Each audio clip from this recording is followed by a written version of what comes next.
Assalamualaikum warahmatullahi wabarakatuh.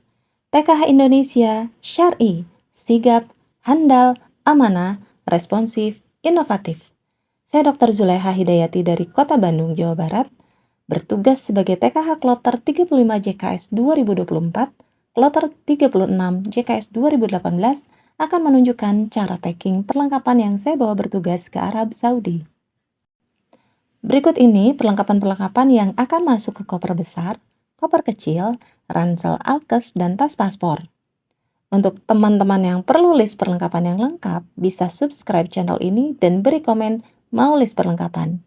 Silakan tulis alamat emailnya, saya akan kirimkan list perlengkapan dan catatan-catatan pentingnya melalui email. Pertama yang perlu dilakukan adalah menggulung semua pakaian, handuk, dalaman, kemudian mengikatnya menggunakan karet gelang. Pakaian ini dipisah-pisahkan berdasarkan kelompoknya. Ada yang besar-besar, yaitu rok, celana, kemeja, handuk, ada yang ukuran di bawahnya. Selanjutnya adalah memasukkan ke koper besar. Koper besar ini terdiri dari 2 kompartemen, yang satu yang terbuka, yang kedua yang diberi sekat. Kita akan masukkan ke kompartemen yang terbuka terlebih dahulu. Teman-teman, cek ada area kosong di bawah kain dalam koper, terutama di area sudut. Area ini agar diisi terlebih dahulu. Yang dimasukkan di sini adalah sabun cuci, sabun mandi batang, shampoo yang berisiko nanti bisa menyebar bau sabun ke makanan di kompartemen yang satu lagi. Setelah bagian sudut dalam terisi, kita tutup resleting kain dalam koper, rapikan, kemudian kita mulai masukkan perlengkapan. Konsep packing barang ke koper sama dengan konsep packing untuk ransel saat camping, yaitu padatkan barang-barang, masukkan yang besar dulu, baru yang kecil, yang berat di bawah, ringan di atas. Di kompartemen terbuka ini, kita masukkan pakaian mulai dari yang besar-besar yaitu rok, kemeja, celana panjang, handuk, legging, kemudian ke ukuran yang lebih kecil yaitu kaos kaki dan aneka baju dalam. Nah, setelah semua masuk, ada space di atas dapat diisi dengan barang yang pas. Bebas apa saja, yang penting jangan makanan. Kemudian saya simpan juga tas serut yang bahannya lebih tebal untuk dibawa saat bertugas mendampingi jamaah beribadah. Review tas serut ada di Instagram saya. Linknya saya bagikan di deskripsi. Atau kalau mau dikirim via email, ditulis di komentar mau review tas serut dan tulis alamat emailnya. Teman-teman hindari menyimpan makanan di kompartemen ini karena berisiko menyebar bau makanan ke dalam pakaian atau mungkin ada risiko minyak makanan yang mengotori pakaian. Pastikan teman-teman cek semua celah yang ada dan masukkan barang apapun yang bisa disisipkan kecuali makanan. Bila sudah penuh, silakan pasang tali pengikat. Selanjutnya kita mulai packing di kompartemen yang ada sekat.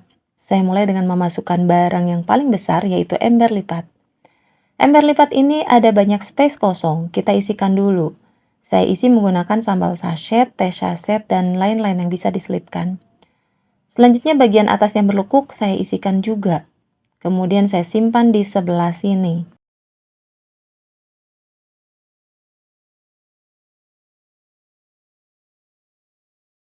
Selanjutnya saya masukkan makanan yang ukurannya terbesar, yaitu kentang kering.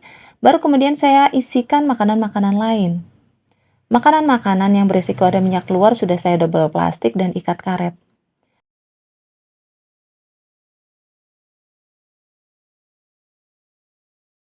Selanjutnya masukkan semua perlengkapan lain, tetap dengan konsep yang besar dulu baru yang kecil diselipkan. Dimasukkan ke semua area kosong. Saya juga akan memasukkan alat tulis ke kompartemen ini. Teman-teman, ini alat tulisnya saya masukkan dulu ke dalam tas alat tulis. Ada bolpen, gunting, spidol, hektar, dan lain-lain. Selanjutnya kita simpan.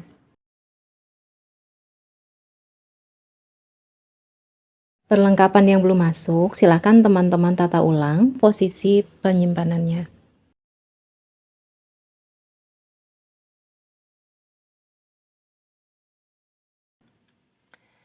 Nah, sudah penuh, mari kita tutup.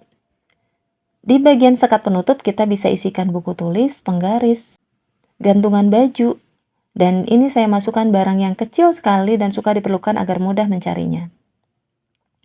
Nah, sudah lengkap semua, kita tutup kopernya. Hati-hati, jangan terbalik menutupnya ya teman-teman. Yang di atas adalah bagian yang ada sekatnya.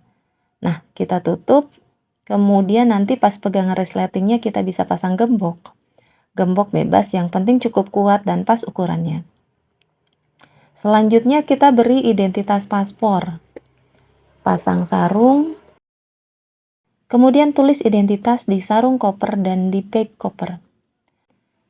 Kemudian pasang tali koper,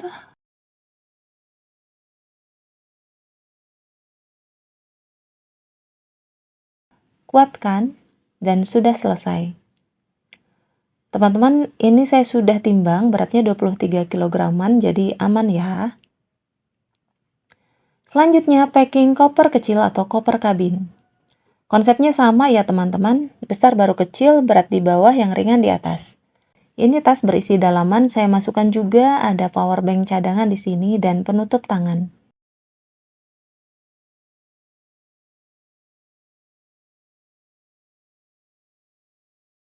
Baju saya masukkan lagi di kompartemen yang tanpa sekat.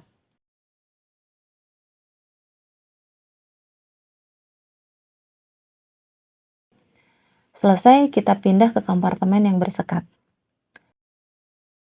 Saya masukkan nebu portable, kosmetik dan alat mandi, makanan, kemudian perlengkapan lain yang diperlukan saja selama keberangkatan. Setelah selesai ditutup, saya simpan map berisi dokumen di bagian sekat. Sudah selesai masuk semua, koper ditutup, kemudian diberi stiker nama, diberi identitas. Kita pasangkan sarung koper, beri identitas lagi, dan sudah selesai. Selanjutnya adalah tas perlengkapan alkes. Sudah saya beri identitas dan dikuatkan di bagian-bagian tertentu supaya lebih aman. Di tas ini saya masukkan tisu basah, alat tulis, notebook, alkes, mukena, sajadah, power bank, obat-obatan pribadi, dan lain-lain. Yang penting di tas ini adalah laptop. Saya masukkan ke tas ini. Botol air minum saya masukkan di samping. Isi tas ransel TKH lengkapnya di list perlengkapan ya teman-teman. Jadi list perlengkapan yang saya buatkan, satu berisi total semua list perlengkapan per grup, per jenis perlengkapan. Yang kedua berisi pembagian perlengkapan berdasarkan koper atau tas. Terakhir tas paspor. Nah teman-teman, ini tas paspor 2024. Cukup besar, beda dengan tas paspor saya dulu di tahun 2018. Tasnya sudah saya jahit ya teman-teman. Di bagian depan, bagian identitas, silahkan diisi data diri, kemudian bisa pasang foto sebagai penanda. Selanjutnya saya masukkan tensimeter yang sudah diberi stiker nama, stetoskop. Aku cek. Stiker merah untuk menandai jam aristi dan beberapa obat ringan untuk pusing. Teman-teman jangan lupa alat-alat ataupun perlengkapan lain yang rentan tertukar atau hilang agar diberi identitas. Ini contoh identitas yang saya buat. Di bagian bawah tas paspor ada tempat untuk menyimpan sandal. Kita simpan sandal di sini. Nah, sudah selesai. Teman-teman. Ini koper saya sudah siap dibawa bertugas. Koper ini belum dilengkapi tag koper yang nanti akan saya dapatkan di embarkasi. Demikian teman-teman, cara packing perlengkapan TKH. Semoga bermanfaat videonya. Assalamualaikum warahmatullahi wabarakatuh.